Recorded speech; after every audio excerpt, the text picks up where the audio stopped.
오늘 여러분과 나눌 말씀은 요한복음 3장 16절입니다. 제가 읽겠습니다. 하나님이 세상을 이처럼 사랑하사 독생자를 주셨으니 이는 그를 믿는 자마다 멸망치 않고 영생을 얻게 하려 하심이니라. 아멘. 15분이란 제목의 연극이 있다네요. 내용은 이렇습니다. 30대 후반에 아주 전도양양한 젊은이가 있습니다. 박사학위 논문을 다 쓰고 박사학위 논문 심사를 다 마쳤고요. 지도 교수님이 사인만 하면 됩니다. 결혼할 애인도 있습니다. 근데 어느 날 몸이 아파서 병원에 갔어요. 의사 선생님을 만나 진단을 받습니다. 의사 선생님이 이렇게 말씀하시네요. 앞으로 15분 후에 당신은 죽을 것입니다. 연극이에요. 그래서 이 주인공이 깜짝 놀라가지고 내가 15분에 죽다니 어떻게 하면 좋을까 몸을 부들부들 떨기 시작했습니다. 그리고 벽에 있는 시계를 봤어요. 15분, 14분, 13분. 그러더니 그때 갑자기 편지요라는 소리가 들리면서 주인공에게 편지를 줍니다. 그 편지를 읽어보니까 억만장자 삼촌이 계신데 그분이 돌아가셨대요. 그분의 유산이 전부 자기에게 온다는 내용입니다. 몇 분 남았나 하고 벽에 시계를 보니까 11분, 10분, 9분 흘러가요. 그때 편지요라는 소리가 들리면서 주인공에게 편지를 줍니다. 편지를 읽어보니까 지도 교수님이 다 논문에 사인을 하고 박사라고 부르면서 축하한다는 내용의 편지였습니다. 근데 시간이 얼마 남았을까 하고 벽을 보니까 이번에는 7분, 6분, 5분 이렇게 막 시간이 지나가요. 그때 편지요라는 소리가 들리네요. 그리고 편지가 주인공에게 옵니다. 열어보니까 애인한테서 오는 편지야. 부모님한테 얘기를 했더니 부모님이 결혼 승낙했대요. 너무 행복합니다 라고 이렇게 쓰여져 있습니다. 그러면서요 3분, 2분, 1분 그러더니 주인공이 죽는데요. 아니 이런 황당한 연극이 어디 있습니까? 제가 본 게 아니고요. 글을 읽고서 이런 연극은 난 안 가겠다. 돈 내면서 갈 필요가 없는 연극이에요. 그죠? 그렇게 생각했습니다. 이게 경상도 말로 차 뿌려라, 차 뿌려라. 이런 연극이 다 어딨나. 이렇게 하고 시간을 지냈습니다. 근데 자꾸 그게 생각이 나. 나는 무엇을 얻으려고 이렇게 열심히 살아가고 있는가? 여러분, 15분이란 연극인데요. 그 어떤 사람에겐 15분 후에 그 일이 벌어질 수 있어. 어떤 사람에게는 15시간 후에 그 일이 벌어질지도 몰라. 어떤 사람에게는 15일 후에, 어떤 사람에게는 15주간 후에 이런 일이 벌어질 수 있어. 어떤 사람은 15달 후에, 어떤 사람은 15년 후에. 우리 100세까지 산다니까 우리 중에 어떤 분들은 150년 후에 일이 벌어질 수도 있어요. 분명한 거는 누군가에게도 죽음의 순간은 온다는 것입니다. 지금 나는 무엇을 얻으려고 이렇게 발버둥치며 살아가고 있는가? 니고데모라는 사람이 있습니다. 예수님을 한밤중에 찾아왔어요. 이분이 보니까 보통 사람이 아니야. 예수님에게 말씀하시잖아요. 하나님이 보내시지 않고서는 당신은 이런 일을 할 수가 없습니다 라고 얘기를 꺼냅니다. 그랬더니 예수님께서 니고데모에게 말해주세요.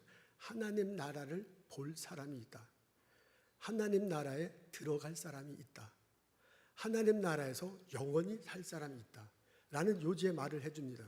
그러니까 니고데모가 깜짝 놀라면서 어떻게 그런 일이 벌어질 수 있습니까? 질문합니다. 그 질문에 대한 답이 이겁니다. 요한복음 3장 16절 우리 앞에 있어요. 다 같이 한 목소리로 읽겠습니다. 시작.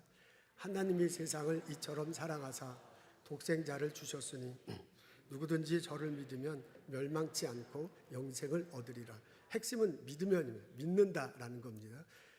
믿는다라는 내용입니다. 믿으면 된다고 하네요. 어떻게 믿으면 저를 믿으면, 여기서 말하는 저는 예수님이죠. 나를 믿으면 이런 일이 벌어질 거예요. 나를 믿는 사람은 하나님 나라를 볼 것이다. 하나님 나라에 들어갈 것이다. 하나님 나라에 영원히 살 것이다 라고 말을 합니다. 그러면서 뒷부분에 멸망하지 않고 영생을 얻게 될 거라고 하네요. 하나님 나라에서 멸망하는 사람이 있고요. 영생을 얻는 사람이 있다고 예수님이 알려줍니다. 우리는 성경에 이렇게 써 있다고 하고 읽고 우리는 성경에 이렇게 써 있다고 믿고 있습니다. 예수님은 언젠가 다시 오실 것입니다. 그리고 그 예수님 앞에서 우리 모두는 심판을 받습니다. 모든 사람이 다 심판을 받습니다. 죽었던 사람은 살아나서 부활체로 예수님 앞에 섭니다. 살아있는 사람은 변화되어서 예수님 앞에 섭니다. 모든 사람들이 예수님 앞에 서고 심판을 받습니다. 그 예수님 앞에 책들이 놓여 있다고 하네요. 한 종류의 책은 생명의 책이라고 말할 수 있고요. 한 종류의 책은 행위의 책이라고 말할 수 있습니다. 생명의 책에는 예수님을 믿는 사람들의 이름이 적혀져 있습니다. 행위의 책은 사람들이 어떻게 살아왔는지 그 행위가 적혀져 있습니다. 그것을 기반으로 해서 예수님이 심판하신대요. 내가 그것을 기반으로 해서 심판을 받습니다. 예수를 그리스도로 고백하고 믿는 사람은 천국에 갑니다. 예수를 그리스도로 고백하지 못한 사람은 지옥에 갑니다. 예수님 말씀대로 살아온 사람들은 그 살아온 것에 대한 상급이 있습니다. 예수 그리스도 때문에 헌신하고 순교하신 사람들에겐 더 큰 상급이 있을 것입니다. 그것을 지나고 난 다음에 새하늘과 새 땅이 펼쳐질 것이다. 그 새하늘과 새 땅에서 영원히 살게 될 것이라고 성경이 적혀져 있고요. 우리가 그렇게 읽고 해석하고요. 우리는 그렇게 고백하고 신앙생활합니다. 새하늘과 새 땅이 그렇다고 보면 새하늘과 새 땅은 우리와 차원이 다르지만 우리와 다른 공간이고 다른 시간이지만 우리가 쉽게 이야기하자면 새하늘과 새 땅은 저기서 우리에게 다가오고 있습니다. 우리 차원에서 얘기하면 미래에서 현재로 다가오고 있죠. 그 새하늘과 새 땅을 다른 말로 하면 하나님 나라라고 말할 수 있어요. 나는 지금 예수를 믿어서 하나님 나라에 들어갈 수 있다. 그 하나님이 다가오고 있다. 그 하나님 나라에 들어갈 수 있는 사람답게 이 땅을 살아가는 거죠. 이 땅에서 하나님 나라를 바라보며 하나님 나라에 들어갈 사람답게 살아가기 때문에 우리는 지금 여기서 하나님 나라를 이루면서 살아가고 있습니다. 이것이 성경이 가르치는 거고 이것이 우리들이 고백하는 것입니다. 이런 심판의 날이 올 것이다 라고 예수님이 알려주시는 거예요. 니고데모에게. 그러면서 너는 어떻게 되겠느냐라고 묻는 거예요. 너는 하나님 나라를 볼 수 있느냐? 너는 하나님 나라에 들어갈 수 있느냐? 너는 하나님 나라에서 영원히 살 수 있냐고 물어보는 거예요. 쉽게 얘기하면 너는 예수를 믿는가? 라고 질문하고 있습니다. 여러분 우리가 요한복음 3장을 이런 식으로 읽고 해석하고요. 그리고 묵상하면 그 예수님이 니고데모를 통해서 나에게 질문하는 소리를 들을 수 있습니다. 나는 예수님을 믿는가? 여러분은 예수를 믿습니까? 그분이 십자가 달시고 부활하셨다고 믿습니까? 그분을 믿기 때문에 새하늘과 새 땅에서 영원히 산다고 고백하십니까? 하나님 나라가 오고 있다. 그 하나님 나는 나라에서 영원히 살 것이다. 그 하나님 나라에 내가 들어간다. 그 하나님에 나는 들어갈 수 있다. 그것을 바라보며 지금 이 땅에서 예수 가르침대로 살아. 그래서 나는 하나님 나라를 맛보면서 지금 살아가고 있다라고 고백하고 있습니까? 쉽게 얘기하면 나는 진짜 예수를 믿는가? 하는 질문입니다.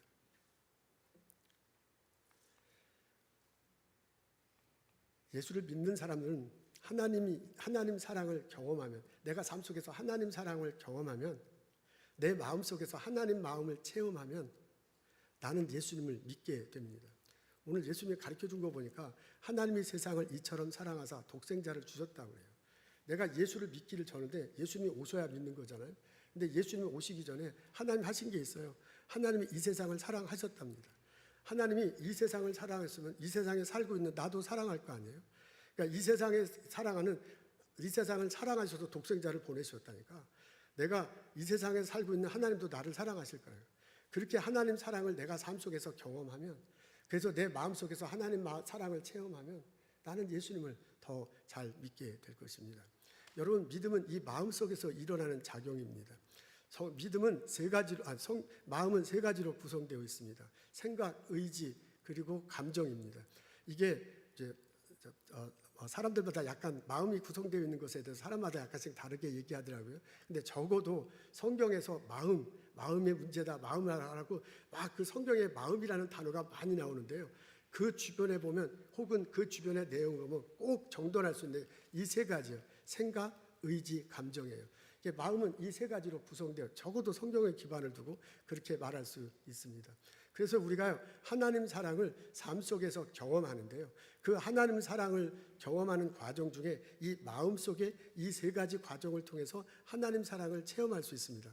그래서 내가 마음속으로 하나님을 예수님을 믿는다라고 고백하고 입으로 시인할 수 있는 겁니다. 이걸 좀 더 쉽게 표현하자면 이렇습니다. 여러분, 우리는 하나님 사랑을 삶 속에서 경험하고요.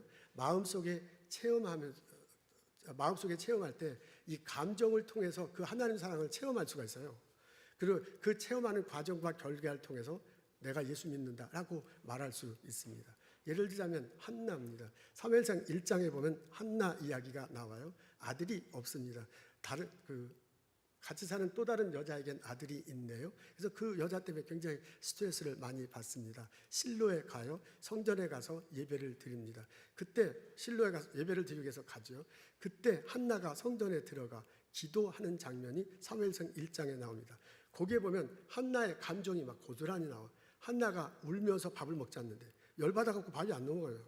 이게 밥을 안 먹는 저런 게 아니라 막 울어요. 그리고 기도할 때 한나의 심정이 뭐냐면 슬프다, 슬프다, 화가 난다.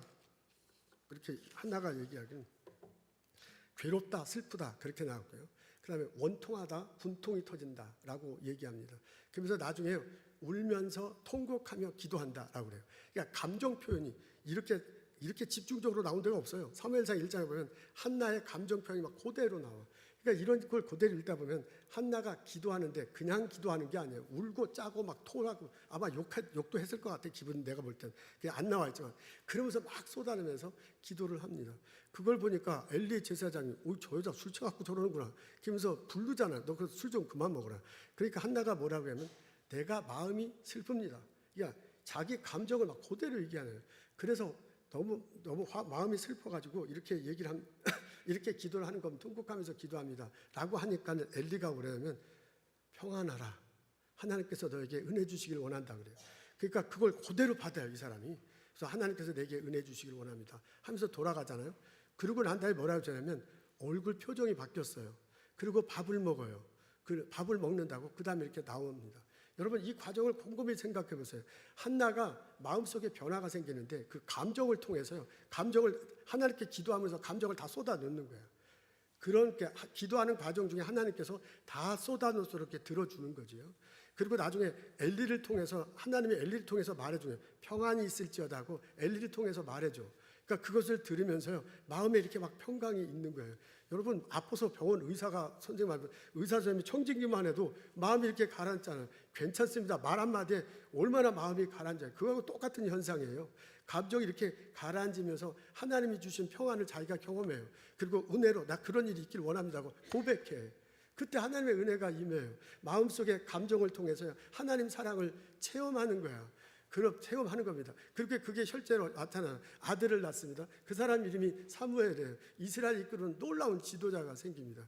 여러분 이런 현상이 이런 은혜가 우리들에게도 있을 수 있다 그런 얘기입니다. 여러분 살다 보면 얼마나 힘든 일 많습니다. 분통하고 홀고 울며 밥을 잠 못 자는 일들 참 많아. 그거 누구에게 친구에게 얘기할 수 있어요. 상담사에 가서 상담사에 찾아서 말할 수 있어요. 필요하면 가야 됩니다. 그렇게 의사 선생님한테 가서 이렇게 상담할 수 있습니다. 그건 건강한 겁니다. 근데 그렇게도 할 수도 있지만 또한 하나님께서 나와서 기도할 수 있는 거야. 한나가 통곡하며 울며 기도하며 쌍욕까지 했을 거야. 그랬다는 거야. 나도 통곡하며 울며 기도하며 분통하다고 말할 수 있어요. 한나의 기도를 들어주신 하나님, 그 감정을 다 들어주신 하나님, 나의 감정도 들어주실 거예요. 그리고 그 하나님이 어떤 방법으로든지 나에게 평안의 말을 해주는 한나에게는 엘리야, 나에게는 목사님을 통해서, 나에게는 성가대 찬양의 가사를 통해서, 나에게는 또 다른 사람을 통해서, 의사 선생님을 통해서 평안할지어다 말해줄 수 있게 그 소리 들을 수 있을 거예요. 여러분 그걸 내가 아멘으로 받아들일 때 내 마음속에 평안이 임해. 그리고 내 마음속에 정돈이 돼. 이 감정이 가라앉고. 그리고 내가 고통스러워하는 그 문제가 어떻게든 하나님께서 해결해 주실 것입니다. 그래서 한나에게 아들이 생긴 것처럼 나를 괴롭힌 내 감정을 다 뒤집어 놓는 이것들이 어떻게 해결되는 과정. 그런 과정을 통해서 하나님 사랑을 내가 마음속에 감정을 통해 체험할 수 있다. 그 말입니다. 그렇게 체험될 때 믿음이 생겨요. 한나가 그 감정을 토하며 하나님 사랑을 체험하고 하나님을 신뢰하는 것과 똑같은 일이 우리에게 벌어질 수 있습니다. 여러분, 하나님 사랑을 내가 경험하고요, 내가 마음속에 의지를 통해서 체험할 때 내가 예수님을 더 믿음이 생기고 예수님을 믿을 수 있습니다. 중풍병자가 있습니다. 예수님이 어느 날 집안에서 하나님 말씀 증거하는데, 그 하나님 말씀을 증거하는데 친구들이 중풍병자를 데리고 오잖아요. 그리고 예수님 앞에 데리고 가고 싶은데 집안에 꽉 잡고 사람이 있어서 들어가지 못하는 거야. 그래서 어떻게 했는지 여러분 다 아시죠? 집으로 올라가 기와를 뜯어내, 그리고 환자를 내립니다. 그러니까 예수님께서 믿음을 보셨다고요. 믿음을 보시고 환자에게 말합니다. 너 죄 용서함 받았다. 그리고 너 일어나 걸어나라. 그러니까 그 환자가 상을 치우고, 자기가 있던 침상을 치우고 일어나 걸어가면서 하나님을 찬양한다고 합니다. 여러분, 거기 보십시오. 이 놀라운 일이 벌어질 때 친구들 같이 데려간 사람들의 행동이 굉장히 중요해요. 그 사람들이요, 마음속에 의지가 생겼을까? 이거 데리고 가면 살겠구나. 예수님 안에서 많은 사람이 산다는데 내 친구도 데리고 가면 살 것이다 라는 마음속에 그 의지가 생긴 거예요. 그리고 그 의지를 갖고 다른 사람이 너 왜 그러냐 할 때도 쪽팔릴 거 아니에요. 창피할 거 아니에요. 그거 책pen 걸고 다 쓰고 가는 거, 그 마음속에 단단한 마음의 의지가 있기 때문에 그래요. 못 들어가는 환경 속인데도 어떻게든 들어가려고 올라가서 내리고 그런 것은 그 사람들 친구들의 의지가 굉장히 큰 겁니다. 중풍병자의 의지도 굉장히 큰 거예요. 그 마음 때문에 그거예요. 그러니까 예수님 보고 그 믿음을 보셨다고 해요. 그리고 고쳐주셨다고 합니다. 여러분, 이런 놀라운 일들이 우리들에게도 벌어질 수 있습니다. 우리 마음 중에 하나가 의지예요. 이 의지, 이 마음의 의지를 통해서 하나님께서 사랑을 보여주세요. 그리고 하나님께서 예수님을 고백하도록 그렇게 만드십니다. 여러분, 하고 싶은 일이 있고 하고 싶지 않는 일이 있어. 어떤 일은 굉장히 하고 싶어서 그냥 의지가 가는 대로 하지만 어떤 일은 하고 싶지 않잖아요. 예수님 가르친 대로 살고 싶은 사람이 어디 있어요?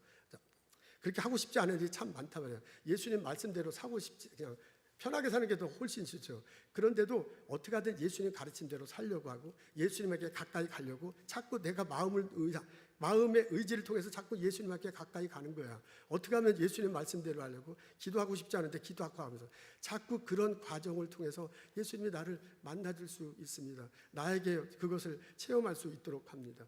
여러분, 우리 보통 일도 그렇잖아요. 어떤 거는 내가 꼭 해야 돼. 근데 가기도 싫고 하기도 싫어. 그러니까 안 하다가 미정미정한데 할 수 없이 해.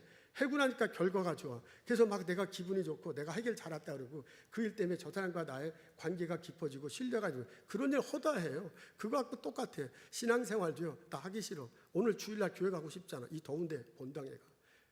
골프 치러 가면 얼마나 좋겠어요. 이런 막 생각 속에 의지를 가지고 마음속에 결심하고 의지를 가지고 교회에 왔을 때 하나님께서 역사하시고 찬양을 드리며 말씀을 드리면서 하나님께서 나에게 위로해 주시고 나를 붙들어 주시는 그런 과정을 통해서 내가 믿음이 생겨요. 마음에 하나님 사랑을 체험하면서 믿음이 생길 수 있습니다. 그 마음을 가지고 하나님께 믿음을 고백하는 겁니다.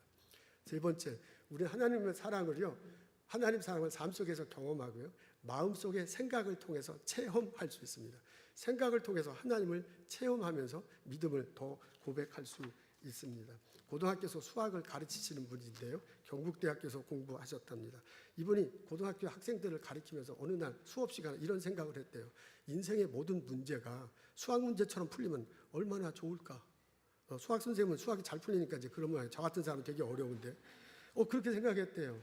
그래서 참 사는 게 허무하다, 사는 게 너무 힘들다, 이런 삶과 죽는 문제를 어떻게 해야 할까, 이런 고민을 하셨던 모양입니다. 그러다가요, 결심을 해요. 내가 절에 가서 스님이 되겠다. 그래서 실제로 절에 들어가셨네요. 그러면서 스님이 되셨습니다. 아주 열심히 활동을 하신 모양입니다. 그래서 대한 불교 정토종 교육국장과 포교국장이 됐대. 불교계의 어마어마한 인물입니다. 이분이 스님이 되고 보니까 불교계가 너무 타락해 있어요. 이거 참 겉에서 보는 거하고 영 다르구나. 그럼 이거 어떻게 하면 이걸 개혁시킬 수 있을까 생각하다가 대학교를 만들길 원합니다. 불교 대학을 세우고 그 학교에서 정말 잘 기획하면 젊은 스님들이 나와서 그 사람들이 이 불교계를 정화시킬 거다. 내가 할 일은 이거다 해갖고 불교 대학을 세울 프로젝트를 세우고요, 펀드를 모으기 시작했어요. 그리고 땅을 사는데 땅 사는 과정에서 사기를 당해. 그 사기를 당하면서 자기가 오팍 다 뒤집어 쓴 모양이에요. 그래서 감옥에 들어갔답니다. 감옥에 들어가면 할 일이 없잖아요. 그러니까 목탁과 불경을 달라고 간수에게 부탁을 했는데 간수가 없다 그러면서 주두래요. 성경책이야. 아니 목탁과 불경 달렸는데 웬 성경책이 없는데 이거라 또 읽어라 그러더래요. 그래서 이거 참 잘 됐구나. 기독교인들이 왜 예수를 믿는가? 좀 설교를 이거 성경책을 읽고 이 문제점을 파악하고 그 사람들 좀 불교계로 귀의시켜야 되겠다라는 생각을 가지고 열심히 수학 선생님이 열심히 성경을 읽기 시작합니다. 그러다가 큰 충격받는 일이 보여요. 나인성에서 예수님이 병자를 고치는 그 이야기를 읽고서 충격을 받습니다. 불경에는 이런 이야기가 있다고 합니다. 석가모니가 하루는 인도 구시라 성의 사다림이란 숲속을 제자들과 함께 같이 걸어가고 있습니다. 그때 숲속에서 어느 과부가 울고 있어요. 외아들 있었는데 그 외아들이 죽은 거야. 그래서 그것 때문에 울고 있더래요. 그래서 석가모니가 가서 석가모님이라고 말해야 되는 건지 이게 나는 익숙치 않은데 그 글에 석가모니 이렇게 되어 있어서 그냥 저는 그렇게 읽습니다. 석가모님이 가셔서 어쨌든 울지 말라고 이렇게 위로를 하는데도 이게 막 울음을 그치지 않으면서 내 아들을 살려달라고 그러더래요. 그래서 이 석가모니께서 제안을 하나 합니다. 그럼 자매요 울지 말고 아랫마을로 내려가십시오. 그래서 아랫마을의 각 집을 방문해서 그 집에서 죽은 사람이 한 사람도 없는 집을 발견하면 그 집에서 쌀 한 몽큼을 갖고 오라고 그랬대요. 그렇게 해서 이 집 저 집 방문해서 한 사람도 죽은 사람이 없는 집에서 쌀을 모아오면 되는 거야. 그래서 그 쌀을 모아 가지고 와서 죽을 써서 아들을 먹이면 아들이 살 것입니다. 과부가 할렐루야가 아니죠. 과부가 그냥 놀래가지고 이게 기쁜 소식이 어딨어요. 손살같이 마을로 내려갔어요. 근데 해가 다 지도록 돌아오질 않는 거예요. 해가 질 무렵에 과부가 돌아오는데 완전히 이렇게 지쳐가지고 왔고 빈손으로 왔어. 그러면서 석가모니에게 말하기를 내가 집 안 돌아가 보니까 죽은 사람이 한 사람도 없는 집이 한 집도 없다. 그래서 쌀을 얻어올 수가 없었다. 빈손으로 올 수밖에 없었다라고 얘기했대요. 그때 석가모님께서 이제 가르침을 주십니다. 자매여 생자필멸이라. 사람이 나면 반드시 죽는 것. 인연 따라 일어나서 인연 따라 없어지는 것이니 너무 슬퍼할 것이 없느니라 라고 말씀하셨답니다. 이게 불교에 나오는 이야기랍니다. 저는 이제 직접 읽어보진 못했는데 이 글에는 그분의 이제 이 글에는 나와 있더라고요. 근데 이렇게 알고 있었는데 이분이 감옥 속에서 성경을 읽었다 보니까 깜짝 놀랄 일이 있는 거야. 예수님이 나인이라는 성으로 가는데 그게 누가복음 7장에 나옵니다. 성문에 가까이 쳤는데 막 사람들이 나오는데 걸어 나오는데 그 중에 한 사람이 막 울어요. 보니까 젊은 과부예요. 외아들이 죽었대요. 그래서 예수님이 가까이 가서 울지 말라고 그렇게 얘기하는데도 대성통곡을 하니까 예수님이 관에 대해 손을 대면서 말해요. 청년아 일어나라. 기적이 일어났어요. 죽었던 사람이 일어나는 거예요. 그래서 말을 하고 먹을 것이 있고 그 다음에 하나님께 찬양을 돌렸다라고 적혀져 있었습니다. 이 대목을 읽고 이분이 깜짝 놀랐답니다. 아니 같은 과부의 아들인데 우리 석가모니께서는 살리지 못하는데 어떻게 예수님은 살렸는가? 석가모니는 죽음을 숙명적으로 받아들이며 인간의 능력의 한계를 보여줍니다.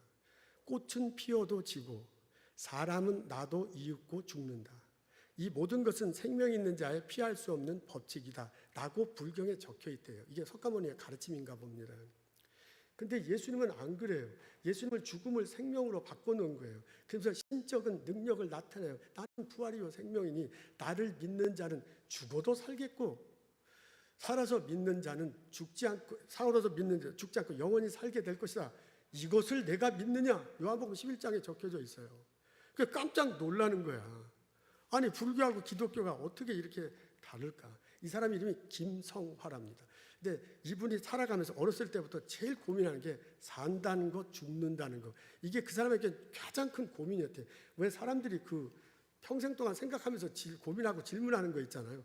우리 각자들 다 있을 텐데 이분에는 그 산다는 것, 죽는다는 게 그렇게 본인에게 큰 숙제였대요.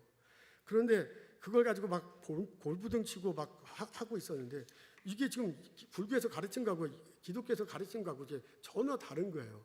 그러니까 계속 생각해요. 여러분 이 사람이 계속 감옥소에 앉아갖고 계속 생각해. 고민해. 갈등해. 어떻게 해야 되는가. 그러다가요. 기독교를 기독교를 귀의하기로 합니다. 이런 예수를 믿겠다 하면서 예수를 믿었어요. 실제로 이 김성화 씨가 불교계에서는 해경 스님으로 톡한대요. 근데 나중에 예수 믿고 나면 목사가 됐어요. 그리고 불교인들에게 기독교를 전파하겠다고 지금 그런 사역을 하고 있습니다. 김성화 목사님이에요. 아니 참 깜짝 놀라는데 제가 이 글을 읽으면서 이런 은혜가 우리들에게도 있을 수 있다. 생각을 통해서 특히 우리 보선에 있는 우리들 생각 많이 해, 고민 많이 해, 갈등 많이 해. 이게 마음속에 한 작용이거든요. 생각이.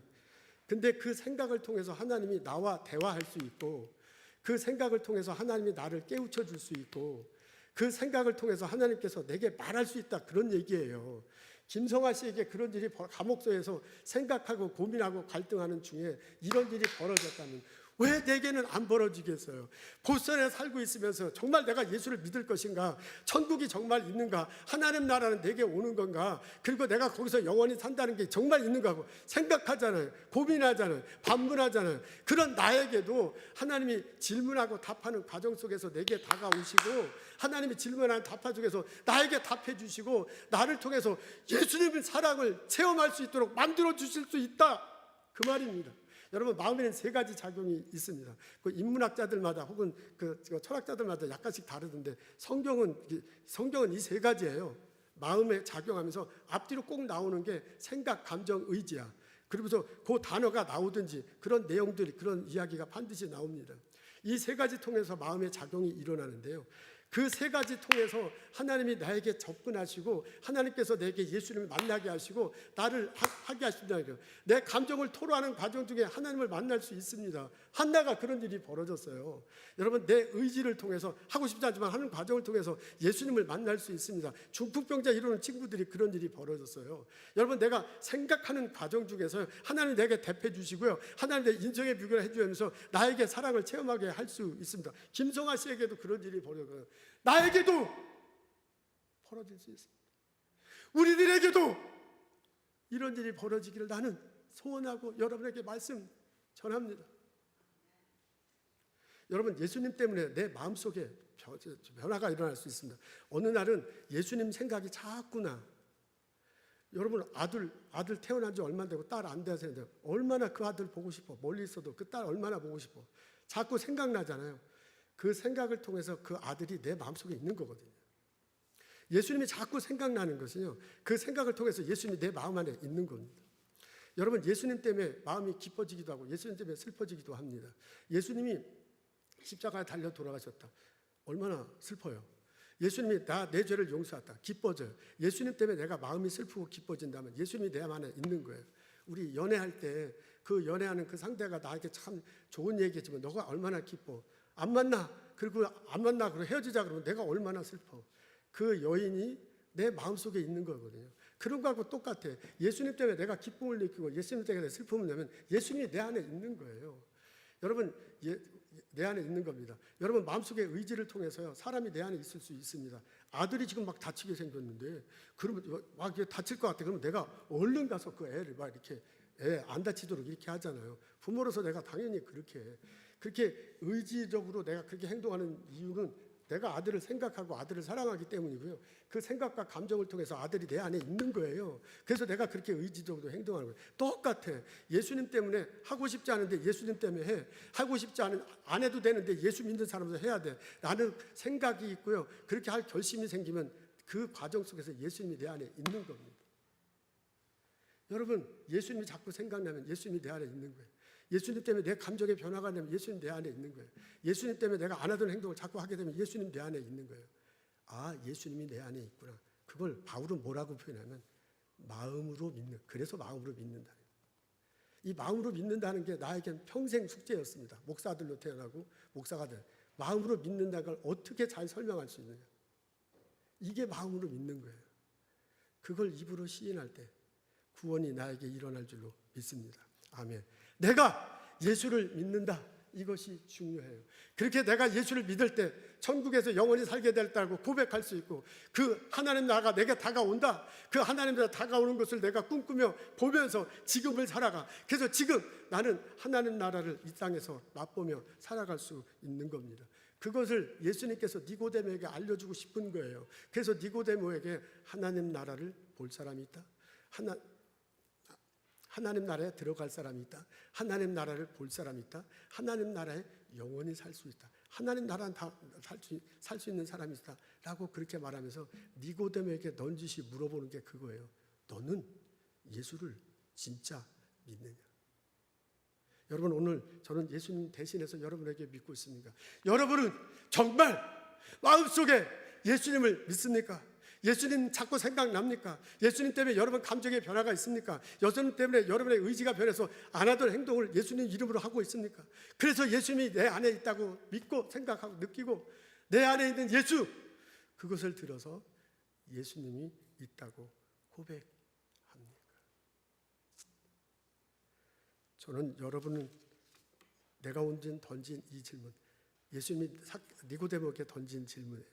그리고 그 니고데모를 설명하면서 제가 여러분에게 던진 이 질문, 마음속에 새기고 생각해보고 고민하면서 대답했으면 참 좋겠습니다. 내가 예수를 믿는다. 이것이 가장 중요한 거예요. 이것이 우리 신앙생활의 ABC예요. 내가 주일날 왜 교회 와요? 예수님 믿기 때문에 그렇습니다. 내가 왜 예배드리고 예물 드려요? 예수님 믿기 때문에 그렇습니다. 내가 선하게 살려고 무척해요. 왜 그래요? 예수님 믿기 때문에요. 그러니까 예수 믿는다는 것이 가장 핵심이 되고 프라이어티 넘버원이 되고 나머지는 다 재배열되는 거예요. 재위치되는 거예요. 여러분 지금 생각하시는 거, 꿈꾸는 프로젝트, 하시는 일 다 소중하죠. 하나님께서 재능을 주시고 일터를 주시고 이런 놀라운 일을 하게 하셨어요. 그 과정을 통해서 여러분 하나님 영광을 쓰실 것입니다. 그거 다 중요하지만 정말 중요한 건 이거예요. 내가 예수를 믿는다. 그거 외에 그걸 중심으로 다른 데들이 배열되는 겁니다. 여러분 저를 따라서 좀 한번 해봤으면 좋겠습니다. 가슴에 대고 이렇게 말하는 거예요. 나는 예수님을 믿습니다. 네, 좀 유치한데요. 원래 저 ABC 기초는 좀 유치해요. 한 사람도 빠짐없이 한번 가슴에 대고 말하겠습니다. 나는 예수를 믿는다. 아멘. 내가 예수를 믿어서 영원히 살게 될 것이다. 그 다가오는 하나님 나라를 보며 하나님 나라에 들어간다고 고백하며 그 하나님 나라를 이 땅에 이루면서 나는 산다. 고백하며 신앙생활하는 나와 여러분 되시기를 주님의 이름으로 축원합니다. 기도하겠습니다. 하나님, 내가 예수를 믿는다. 십자가에 달리시고 부활하신 예수님, 그분을 내가 믿습니다. 그분을 믿기 때문에 예배당에 나오고 그분을 믿기 때문에 헌신을 하고 그분을 믿기 때문에 헌화하고 그분을 믿기 때문에 나의 삶의 자리에서 일하고 있습니다. 고백하며 살아갈 수 있도록 도와주시옵소서. 나를 믿는 자는 죽어도 살겠고 무릇 살아서 믿는 자는 영원히 죽지 않을 거다라는 그 말씀이 내 가슴 속에 새겨주시고 내 삶 속에서 정말 나타나도록 우리를 축복하옵소서. 예수님 감사합니다. 예수님 이름으로 기도합니다. 아멘.